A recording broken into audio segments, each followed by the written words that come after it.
All right, Nathan, thank you. Turning to your election 2024 coverage now, where both Vice President Kamala Harris and former President Donald Trump are back on the campaign trail this evening. Harris and Minnesota Governor Tim Walz are continuing their campaign trail of battleground states, rallying tonight in Mesa, Arizona, where Mayor John Giles, a Republican, is endorsing Harris and has formed Republicans for Harris to help her win. There's no way I can endorse Donald Trump. I regret where he's taken the Republican Party. We need two strong parties in our country, and right now we don't have that. Former President Trump is rallying voters in Bozeman, Montana tonight, a state he's expected to win in November, whether he campaigns there or not. Trump has Montana's Senate race on his mind, where he's working to see Republican Tim Sheehy defeat Democratic incumbent John Tester. I don't have to go there because I'm leading those states, as you know, by 35, 40, 50 points. I'm leading by record numbers. I'm going because I want to help senators and congressmen get elected. Meanwhile, the latest CBS poll shows former President Trump and Vice President Harris tied in Arizona. Well, since Kamala Harris chose Tim Walz as her running mate, claims about his past continue to come out.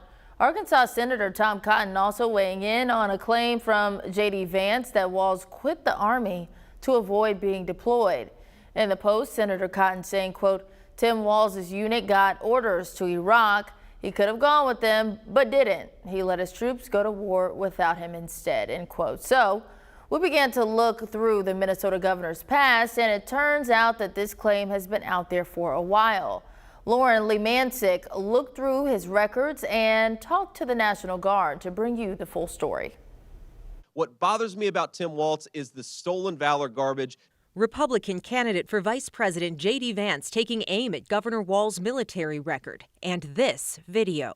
And we can make sure that those weapons of war that I carried in war is the only place where those weapons are at. Walz never served in combat. When Tim Walz was asked by his country to go to Iraq, you know what he did? He dropped out of the Army and allowed his unit to go without him. It's come up before as Walz has run for office in Minnesota. I'm retired Command Sergeant Major Tom Behrens from Brewster, Minnesota. Tom Behrens accused Walz in 2018 and again in this 2022 news conference of bailing on his troops before they got sent to Iraq. He claims they knew as early as March 2005 their unit would be deployed, yet Walz chose to retire first. He knew damn well what was going to be going on, and that's why in May he was gone. Here was Walz's response. We all do what we can. I'm proud I did 24 years. I have an honorable record.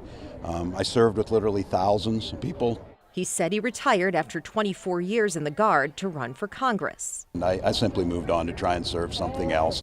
KARE 11 asked the Minnesota National Guard for the timeline. They told us Walz retired in May 2005. Walz's unit, the 125 Field Artillery Battalion, received an alert order 2 months later, in July 2005, and their mobilization order came in August 2005. He did his duty.